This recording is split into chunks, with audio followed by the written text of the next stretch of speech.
తెలుగు పాటని ప్రపంచవ్యాప్తంగా వ్యాపింపజేసినటువంటి ఎంఎం కీరవాణి గారికి మరొక్కసారి కృతజ్ఞతలు తెలియజేసుకుంటూ మరిప్పుడు పవన్ కళ్యాణ్ గారి మాటలు వినేద్దామా? Requesting Pawan Kalyan sir to please speak.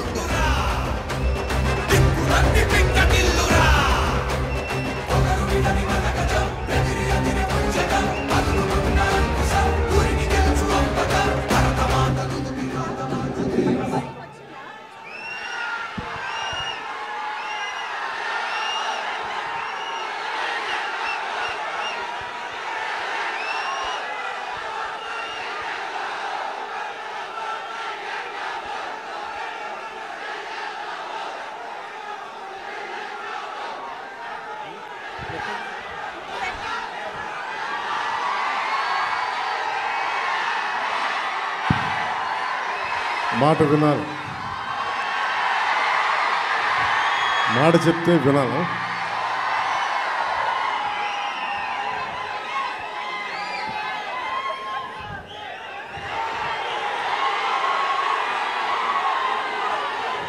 ఈ సభకి హరిహర వీరమల్లు ప్రీ రిలీజ్ ఈవెంట్కి విచ్చేసిన పెద్దలు ప్రతి అందరికీ మా తోటి కూటమి ఎన్డీఏ కూటమి నాయకులందరికీ ముందుగా నా హృదయపూర్వక నమస్కారాలు. గౌరవ మేయర్,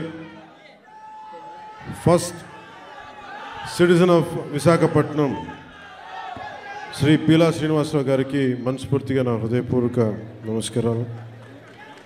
అలాగే వంశీకృష్ణ యాదవ్ గారికి,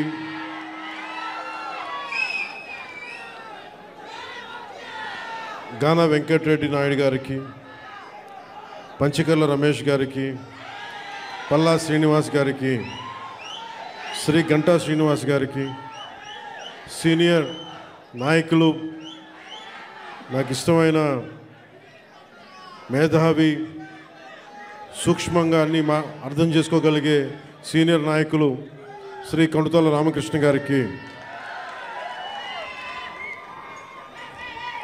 అవసరం వస్తే వీధిలోకి చొక్కా మడిచి ముందుకొచ్చే సుందరపు విజయ్ కుమార్కి, వెనుకబడ్డ మన ఉత్తరాంధ్రాకి సంబంధించి ఉద్యోగాలు, ఉపాధి అవకాశాలు కల్పించడానికి ముందుకున్న లోకం మాధవ్ గారికి, గౌరవ శాసనసభ్యులు మాడుగుల శ్రీ బండారు సత్యనారాయణమూర్తి గారికి, మాకు ఇష్టమైన శ్రీ తమ్మిరెడ్డి శివశంకర్ గారికి, కోన తాతారావు గారికి, శ్రీ దల్లి గోవిందరాజు గారికి, ప్రతి ఒక్కరికి, నాయకులందరికీ పేరు పేరున, వీర మహిళలకి, ప్రతి ఒక్కరికి, కూటమి నాయకులందరికీ పేరు పేరున హృదయపూర్వక నమస్కారాలు. ఇక్కడికి విచ్చేసిన నా అభిమాన, నీకు నాకు 2 గుండెల దూరం, అలాంటి మీకు నా హృదయపూర్వక నమస్కారాలు.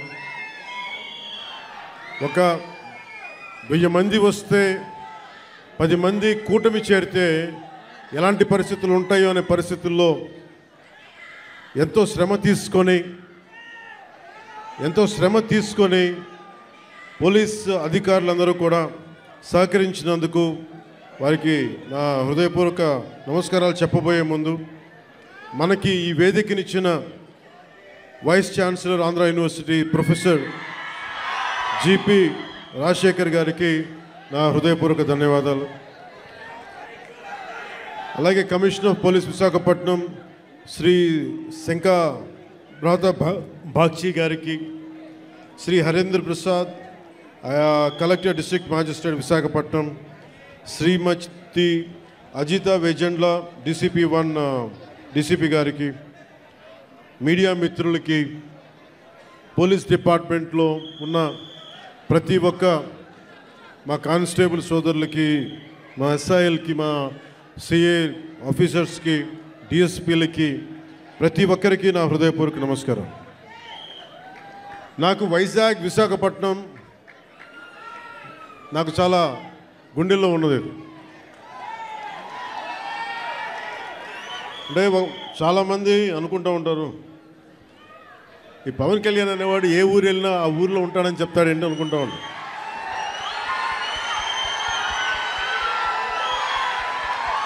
సత్యానంద్ గారు, అంటే నేను ఒక ప్రభుత్వ ఉద్యోగ కొడుకుని కదా, రకరకాల ట్రాన్స్ఫర్లు అవుతూ ఉంటాయి. ఇందాక సత్యానంద్ గారు చెప్పినట్టుగా నాకు విశాఖపట్నం తోటి నాకు పరిచయం ఏంటి అంటే, నాకు ఈ రోజుకి గుర్తులేదు. 92లో నన్ను పిలిచారు. 92 సత్యానంద్ గారు. అంటే నేను ఏమవ్వాలి అనుకునే పరిస్థితుల్లో చిరంజీవి గారు నన్ను, వీడు ఇంట్లో ఒకటి పాడైపోతున్నాడు, ఇంట్లోంచి బయటికి వెళ్ళేవాడు కాదు. ఒక 16 ఏళ్ళ అమ్మాయిని ఎలా పిలుస్తారు ఇంట్లోంచి బయటికి వెళ్ళకుండా, నన్ను ఇంట్లో పెట్టేసేవాడు. నాకు వెళ్ళాలంటే ఇట్లా ఉండేవాడిని కదా అప్పుడు. అలాంటి నన్ను తీసుకెళ్ళి వీడికి ఏదో ఒకటి ఇంట్లోంచి పడేస్తే తప్ప వీడు ఏదో నేర్చుకోవడం చెప్పి ఆయన పిలిచి నన్ను విశాఖపట్నం పంపించారు. అలాగే విశాఖపట్నంతో నాకు పరిచయం. అలాగే మన ఉత్తరాంధ్ర ఆటపాట, బై బై ఏ బంగారు బాయి చెరువు కాడ బోరింగు నబో నబో నబరి గజలు ఎత్తుకొలుసులు ముక్కు పొడకలు నడుము సన్న నాగరాలు ఎవరు కానీ బాగోతో అబో అబో అబో అబో బేడ పరక టిక్కటి. ఇవన్నీ ఎక్కడి నుంచి వచ్చినాయి నాకు అంటే, ఎదుగో ఆయన పుణ్యం. ఉత్తరాంధ్ర ఆట పాట నా గుండెల్లో నా అణువున నింపేశారు. అలాగే అంటే అలాంటి విశాఖపట్నం సినిమాలకే కాదు, ఇదే నోవాటెల్లో ఒక 2 సంవత్సరాల క్రితం నలిపేస్తే, నువ్వు బయటికి రాకూడదు కారులో నుంచి కూడా అని అప్పుడున్న పోలీసు ఉన్నతాధికారులు నలిపేస్తే, నోవాటెల్లో ఉంటే భయభ్రాంతుల్ని చేస్తే, హోటల్ రూములని బూట్లతోటి కొడితే, అరెస్ట్ చేయాలని ప్రయత్నం చేస్తే, విశాఖపట్నం మొత్తం వచ్చి మన నోవాటెల్ ముందుకు వచ్చింది. అంత బలమైన మెమరీ కూడా వచ్చింది, జ్ఞాపకం. అందుకే నాకు విశాఖపట్నం, నేను అందుకని ప్రత్యేకించి విశాఖపట్నంలో ఈ ఫంక్షన్ పెట్టాలని నిర్ణయించుకుంది. అలాగే మాట వినాలాగండి. అలాగే మీకు తెలుసు, మనకి వకీల్ సాబ్ కానీ మిగతా ఏ హీరోస్ అయినా ఈరోజు ఉప ముఖ్యమంత్రిగా అంటే కూడా మీతోటి పవన్ కళ్యాణ్ అని మీకు ఇష్టమైన హీరోగానే మాట్లాడతాను ఈరోజు. అంటే అందరి హీరోల సినిమాలకి డబ్బులు 150 రూపాయలు 200 ఇస్తే, పవన్ కళ్యాణ్ స్పెషల్ ఏంటంటే 10 రూపాయలు 15 రూపాయల టికెట్ గత ప్రభుత్వం. అలాంటి పరిస్థితుల్లో కూడా భీమ్లా నాయక్ని ఘన విజయం చేసిన మీ అందరికీ ఈ రోజున సభాముఖంగా మీ అందరికీ ధన్యవాదాలు తెలియజేస్తున్నాను. యావత్తు తెలుగు ప్రజానీకానికి, ఆంధ్ర ప్రజానీకానికి, రాష్ట్రానికి. ఇలాంటి పరిస్థితుల్లో గౌరవ ముఖ్యమంత్రి శ్రీ నారా చంద్రబాబు నాయుడు గారి నాయకత్వంలో కూటమి ప్రభుత్వం ఏర్పాటు చేసిన తర్వాత సినిమాటోగ్రఫీ శాఖ జనసేన తీసుకున్నప్పటికీ కూడా ఇది మన ఇబ్బందిగా, అంటే మనం తీసుకోకూడదు అని చెప్పేసి ప్రత్యేకించి నేను గౌరవ ముఖ్యమంత్రి గారి ఆఫీస్కి పంపించాను. ఈ సినిమా టికెట్ రేట్ అందరికీ ఇచ్చినట్టుగానే ఇస్తే బాగుంటుంది, నిర్మాతలు నాకు చెప్పినప్పుడు నాకు సంబంధం లేదు, ఇది మీరు గౌరవ ముఖ్యమంత్రి శ్రీ చంద్రబాబు నాయుడు గారి టేబుల్ మీద పెట్టండి, ఆయన ఇస్తే తీసుకోండి, ఆయన ఎంత ఎన్ని రూపాయలు ఇస్తే అని తీసుకోండి, అంతకుమించి నేను ఒక మాట కూడా చెప్పనని చెప్పాను.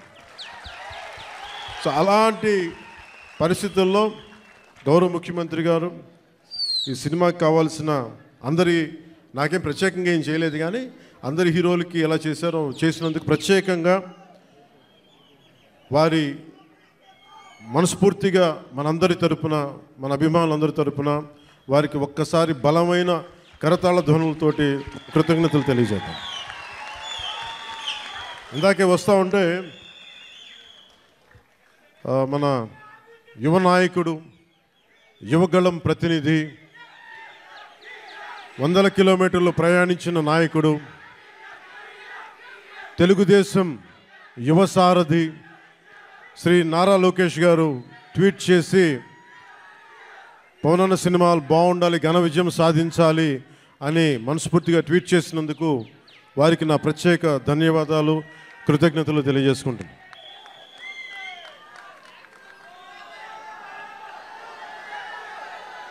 అలాగే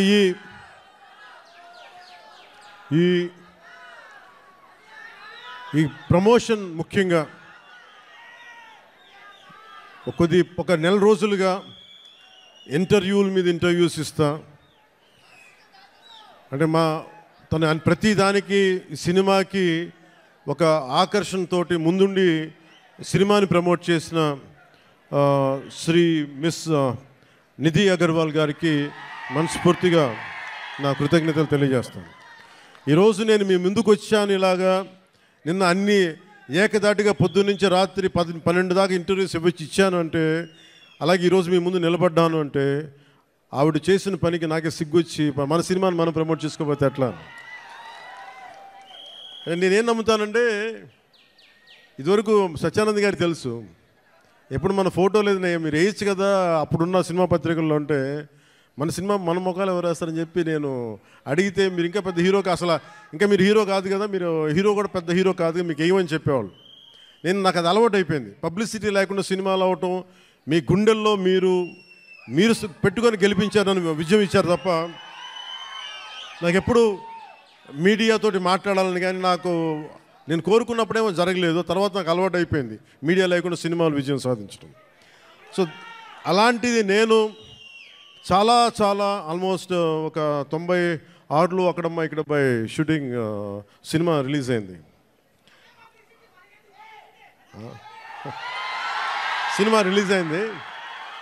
ఆ రోజు నుంచి ఈ రోజు దాకా ఎప్పుడు నేను చాలా ఏదో ఒక ఆడియో ఫంక్షన్ చేయడం. ఎందుకంటే నాకు సినిమాని మీరు చూడండి అని చెప్పడం నాకు చాలా సిగ్గుగా ఉంటుంది, ఇబ్బందిగా ఉంటుంది. అలాగే మిమ్మల్ని ఓటు వేయండి అని అడగడానికి ఎంత ఇబ్బంది పడుతున్నాను, అలాగే నా సినిమా చూడడానికి చెప్పడానికి కూడా చాలా ఇబ్బంది. అందుకని నేను అంటే ఎప్పుడు నాకు ఇవ్వడమే తెలుసు కానీ నాకు అడగడం నాకు తెలియదు. ఒక డోలీలకి వెళ్ళే గ్రామాలకి రోడ్లు వాళ్ళు అడగకుండా నేను వేయించగలను. మన ప్రత్యర్థులు మన తిట్టిన పార్టీ సర్పంచులకు కూడా సమానంగా డబ్బులు పంచగలను ప్రతి సర్పంచ్కి. సో నాకు ఇవ్వడమే తెలుసు కానీ అడగడం తెలియదు. కానీ నేను అడగక్కర్లా, మీరు ఇస్తారని నాకు తెలుసు. అలాంటిది cinema, I love you to.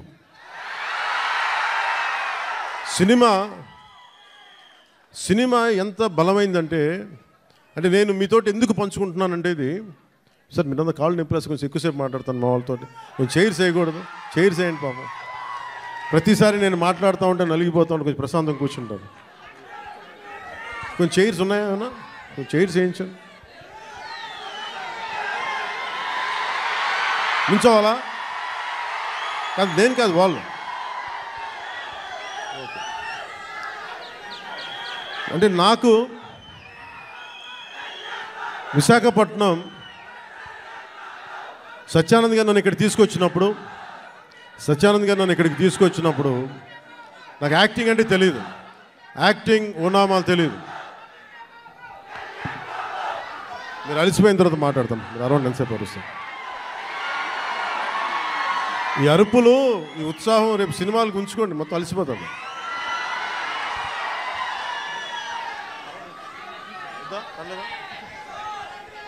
కూర్చోండి ప్రసన్న.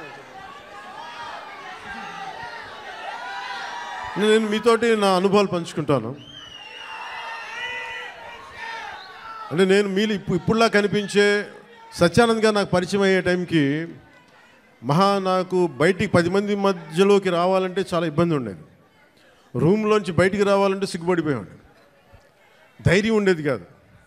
కానీ లోపల చాలా ఆలోచించేవాడిని. ఏదన్నా సరే బయటకు వచ్చి ఏదైనా మాట్లాడాలి, గొంతు పెగల్చాలి అంటే లోపల బిగుసుకుపోయేది, భయం వచ్చేది, గొంతంతా ఉండలు పడిపోయాయి, ఉండలు చుట్టుకుపోయేది.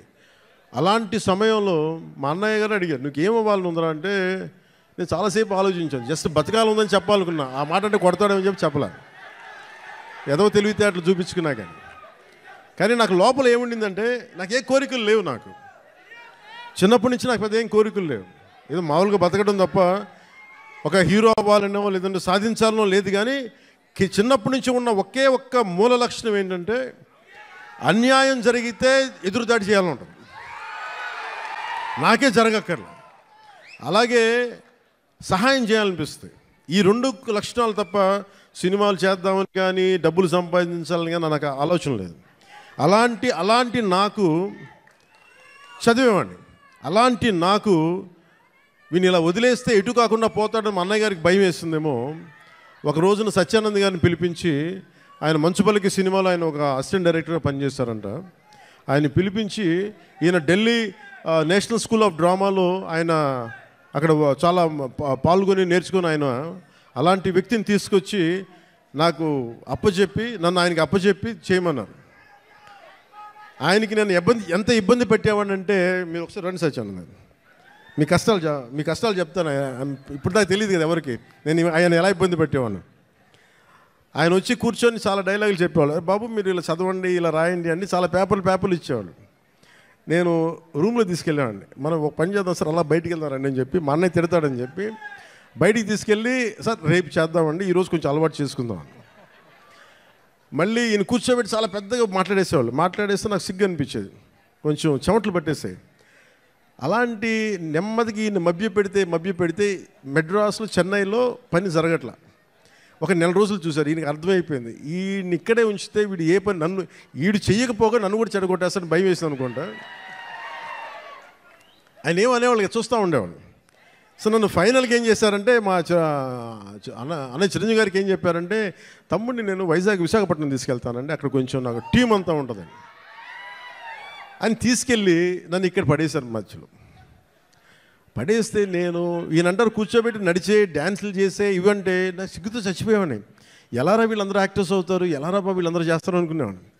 మరి మెల్లిగా నా చేత కొంచెం సిగ్గు, చిన్న మ్యూజిక్ ఫస్ట్ నాకు నేర్పించిందల్లా ప్రారంభించింది సరస్వతి నమస్తుభ్యం అనే ఒక ప్రార్థనతో నాకు నా నటన శిక్షణ మొదలైంది. అందుకే సరస్వతి దేవికి అండ్ నాకు ఈ రోజుకి గుర్తు, ఆయన సరస్వతి ప్రార్థన రోజు పొద్దున్నే చేయించి నాకు క్లాసెస్ పెట్టేవాళ్ళు, ప్రారంభించేవాళ్ళు.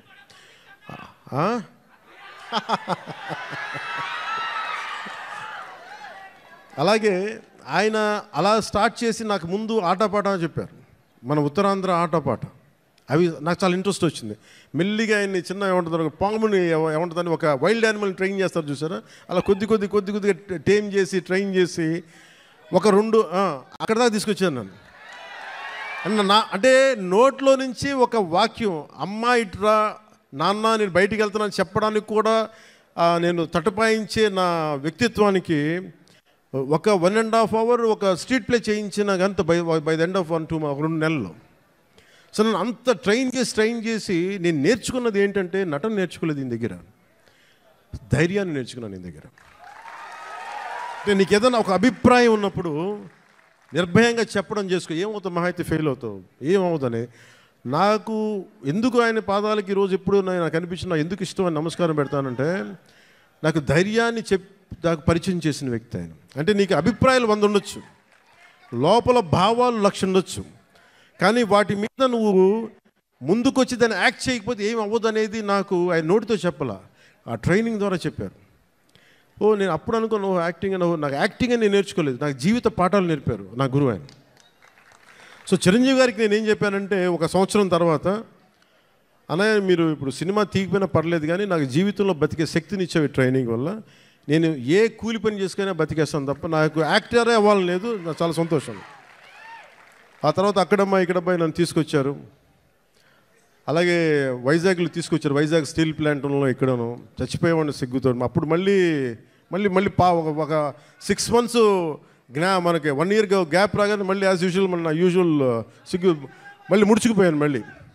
అలాంటిది నన్ను గోకులం సీత చేశాను, తర్వాత సుస్వాగతం చేశాను, నాకు ప్రత్యేకించి విశాఖపట్నానికి ప్రత్యేక అనుభవం ఏంటంటే, నాకు భీమిలీలో మాకు తెలిసిన వాళ్ళకి ఒక గెస్ట్ హౌస్ ఉండేది. నన్ను అక్కడ ట్రైనింగ్ చేసేవారు వీళ్ళందరూ. సో నాకు అందుకు భీమిలీ కానీ మన ప్రాంతాలు కానీ మన సర్క్యూట్ గెస్ట్ హౌస్ మనం ప్రాక్టీస్ చేసేదాన్ని ఒక సంగం శరత్ ఓనర్స్ గెస్ట్ హౌస్ ఒకటి ఉండేది. అక్కడే మ్యాక్సిమం ట్రైనింగ్ క్లాసెస్ అని సాయంత్రాలు పూట, మార్నింగ్ ఏమో భీమిలీ, సాయంత్రాలు సంగం శరత్. ఇప్పుడు ఇవన్నీ చెప్పాను అనుకోండి, ఈ పవన్ కళ్యాణ్ ఏ ఊరు వెళ్ళినా కనిగిరి వెళ్తే కనిగిరిలో పెరిగానంటాడు, వైజాగ్ వస్తే వైజాగ్లో పెరిగానంటాడు. కానీ నేనేం చేస్తాను, అందుకే నా పేరు పవనం. నేను తిరుగుతూ ఉంటాను, వెళ్తూ ఉంటాను. మనం పవనాలు అయితే అవి కూపస్తా మండూకాలు ఇలాగే మాట్లాడతారు. బావిలో కప్పలు గిరిగిసుకొని కూర్చుంటే వాళ్ళకి అర్థం కావు. పవనం తాలూకు శక్తి వాటికి అర్థం కాదు. పవనం సర్వంతర్యామి. సో అలాంటి నన్ను ఈరోజు సినిమా మేకింగ్ మీద కానీ వీటన్నిటి మీద అవగాహన వచ్చింది అంటే నాకు నా గురువు ఇచ్చిన నూరిపోసిన ధైర్యం. ముందుగా నాకు ఈరోజు మీ ముందు నిలబడగలుగుతున్నాను అంటే నాకు మా అన్నయ్య చిరంజీవి గారు నన్ను ఇచ్చిన ఆయన నన్ను నమ్మారు. మా వదిన నన్ను నమ్మింది. సో వాళ్ళు ఈరోజు నేను మేము ఎందుకు వస్తున్నాను, ముఖ్యంగా వాళ్ళిద్దరికీ నేను మనం గెలిచిన తర్వాత కూడా ఎందుకు నా శిరస్సు తీసి వాళ్ళిద్దరి పాదాలకి పెట్టానంటే, మనకి గుండెలకి హత్తుకున్న వాళ్ళకి, మన బాగుని కోరుకునే వాళ్ళ పాదాలు కాక ఇంకెవరికి నమస్కరిస్తాం. మనకు కనిపించే దేవుళ్ళు వాళ్ళు, మనకు కనిపించే దేవుళ్ళు మా గురువే మనకి దైవం. సో ఇలాంటి సమయంలో నాకే అనిపించింది, మన ఏదో సినిమా, ప్రతి ఒక్క సినిమా కృష్ణవంశీ గారి సినిమాలు చెప్తూ ఉంటారు కదా, 30 years ఎక్స్పీరియన్స్ అండి ఇక్కడనే. ఇంకొక సంవత్సరం దాటితే మనం కూడా కొంచెం చెప్పచ్చు 30 years ఎక్స్పీరియన్స్ ఇక్కడ. తమాషాలు కూడా 30 years ఎక్స్పీరియన్స్ రాబోతుంది, వెయిట్ చేయండి. అంటే 96లో రిలీజ్ అయింది. సో దీంతో పాటు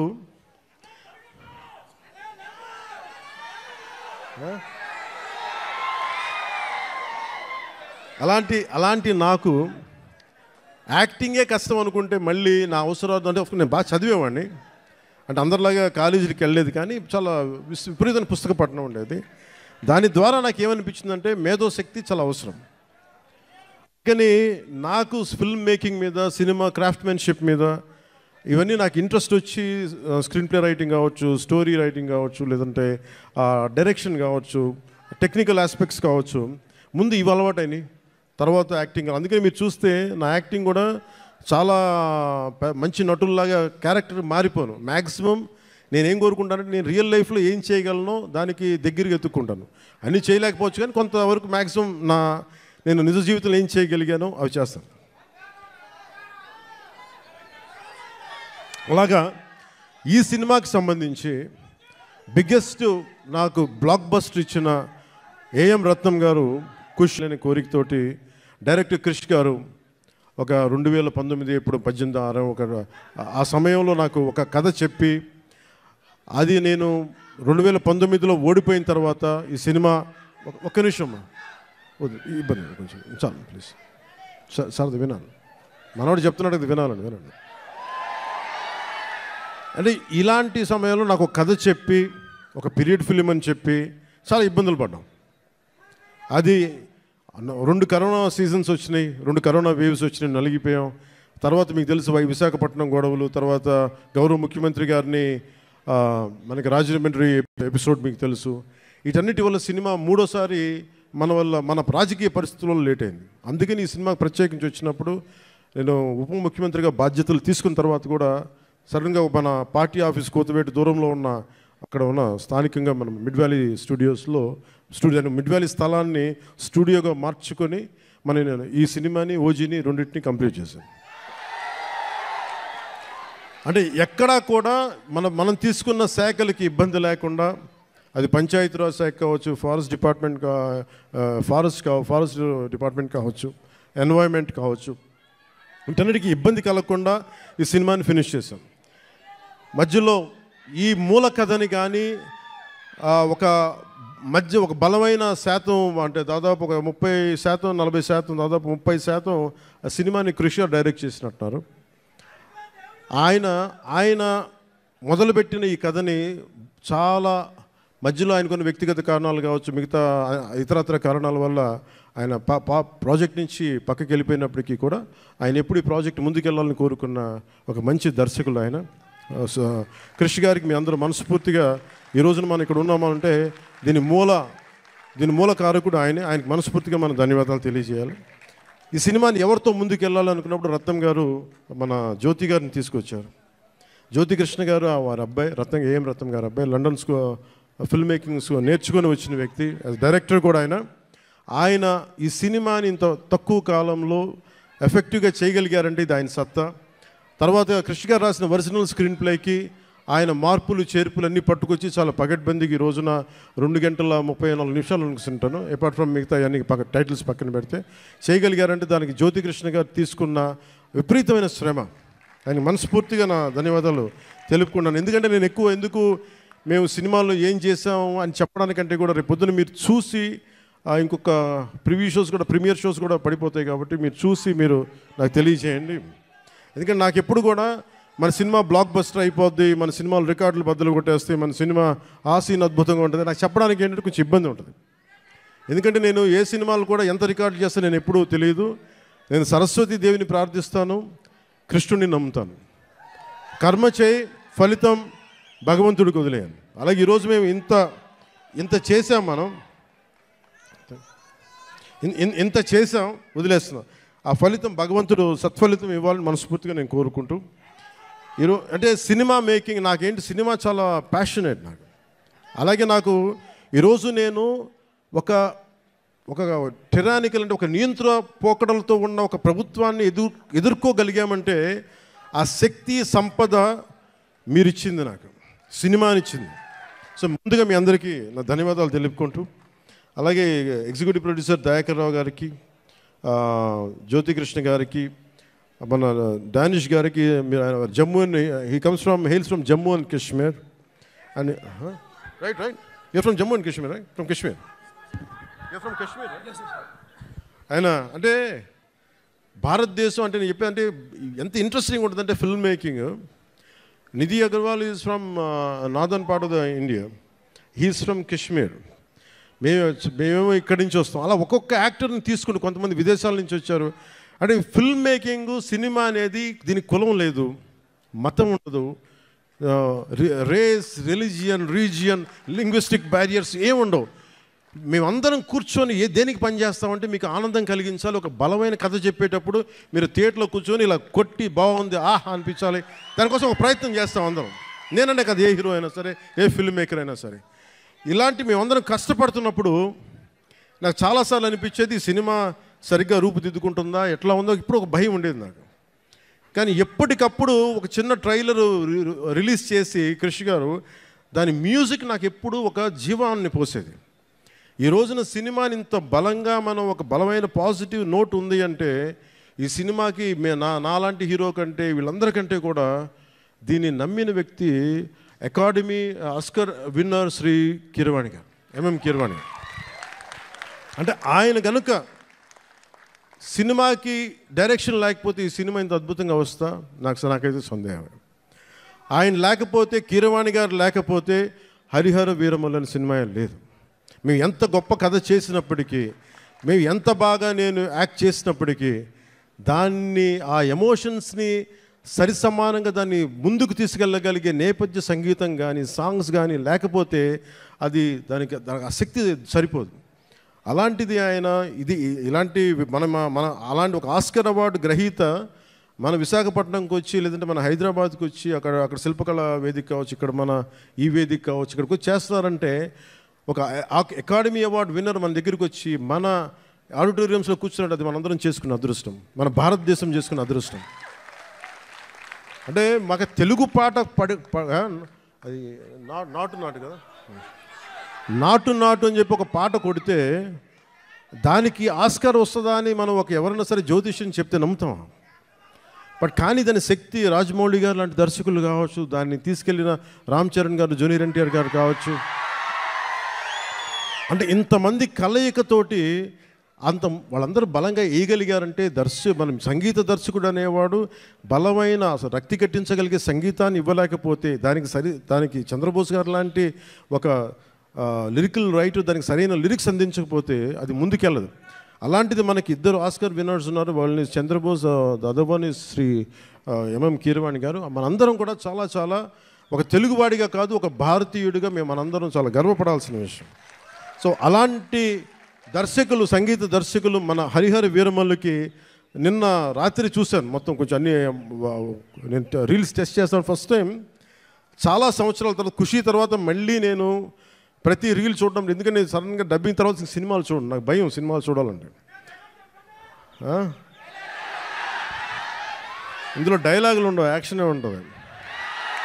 ధర్మం జోలికి వస్తే తాట తీసేస్తామనే ఉంటుంది తప్ప. ఏం తల్లి బాగున్నావా?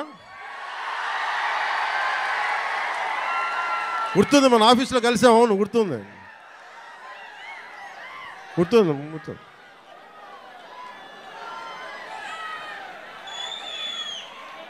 మాట్లాడదాం. ఈతమాను ఇల్లు కాదు, తాటిమాను తావు కాదు,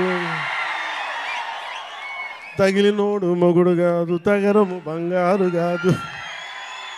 అంటే ఇది మన ఉత్తరాంధ్రాదికి చాలా దగ్గరగా ఉంటుంది. అందుకే నా చేత పాడించారు అనుకుంటా బహుశా కీరవాణి గారు.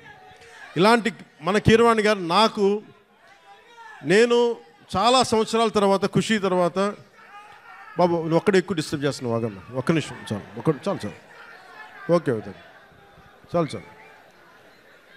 చాలా సంవత్సరాల తర్వాత, ఖుషి తర్వాత ఈ సన్నివేశం, ఇది రెండు భాగాల సినిమా అయింది. ఆఖరి భాగం, ఈ ఫస్ట్ పార్ట్ ఎలా ఎండ్ చేయాలి అని అనుకున్నప్పుడు ఇది హిస్టరీ మనందరికీ అర్థం కావాలి. నేను నిన్న నుంచి ఇంటర్వ్యూస్ ఇస్తుంటే మీరందరూ కొద్దిమంది చూసే ఉంటారు. మీరందరూ చూస్తే నేను ప్రామినెంట్గా చెప్తుంది, ఈ సినిమా మీకు ఏమి ఇస్తుంది, ఎలాంటి అనుభవం ఇస్తుంది, ఏం చూడాలి, ఏం చెప్పాలనుకుంటున్నారు ఈ సినిమా అంటే. నాకు cinema is a purely entertainment. నేను డబ్బులు తీసుకొని సినిమాకి వెళ్తే నాకు ఎంటర్టైన్ చేయాలి. నేనే నమ్ముతానంటే నా సినిమాని ఎడ్యుటైన్ చేయాలి అనుకుంటాను. ఎడ్యుటేషన్ అంటే మనల్ని ఎడ్యుకేట్ చేయాలి, మనల్ని ఎంటర్టైన్ కూడా చేయాలి. నేను అలాంటి సినిమాలు ఇష్టపడతాను.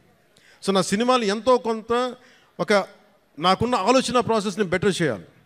అలాంటి పరిస్థితుల్లో నాకు కృషి గారు చెప్పిన కథ ఏంటంటే, మన కృష్ణానది తీరంలో దొరికిన మనకి వజ్రాల గనులు ఉన్నాయి ప్రపంచంలో. అప్పుడు ఇంకా వజ్రాల గనులు కనుగొనల. అలాంటి టైంలో మన కృష్ణానది తీరం కొల్లూరులో ఉన్న, మన మంగళగిరి దగ్గరలో ఉన్న ఒక 60-70 కిలోమీటర్ల దూరంలో ఉన్న కొల్లూరులో దొరికిన ఒక వజ్రం కోహినూర్. ఆ కోహినూర్ని గోల్కొండ నవాబ్ కులీ కుతుబ్ షా చేతికి వెళ్తే అది అక్కడి నుంచి మొఘలాయిల చేతికి వెళ్ళి ఆ తర్వాత ఇప్పుడు అది లండన్ మ్యూజియంలో ఉంది. సో నాకు నచ్చిన ఐడియా ఏంటంటే కోహినూర్ని దొంగిలించడం. కోహినూర్ ఎవరి చేతిలో ఉంది? కోహినూర్ పీకాక్ త్రోన్ మీద ఉంటుంది, నెమలి సింహాసనం మీద ఉంటుంది. ఆ నెమలి సింహాసనం మీద ఎవరు కూర్చొని ఉన్నారు? కంటకుడైన పాలకుడు, ఒక కంటకుడైన పాలకుడు ఔరంగజేబ్ కూర్చొని ఉన్నాడు.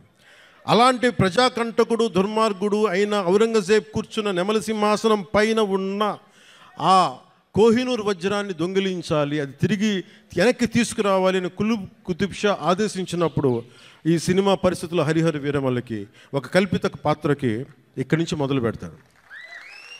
ఇది ఇక్కడి నుంచి హైదరాబాద్ గోల్కొండకు పోతుంది, చార్మినార్లో కొన్ని సంఘటనలు జరుగుతాయి, అది అక్కడి నుంచి ఢిల్లీ దాకా పోతుంది.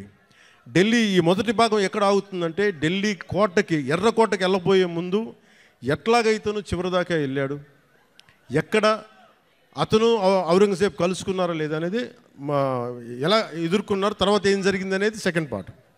సో ఈ సినిమా ఏం చేయగలదు మనం అనుకుంటే,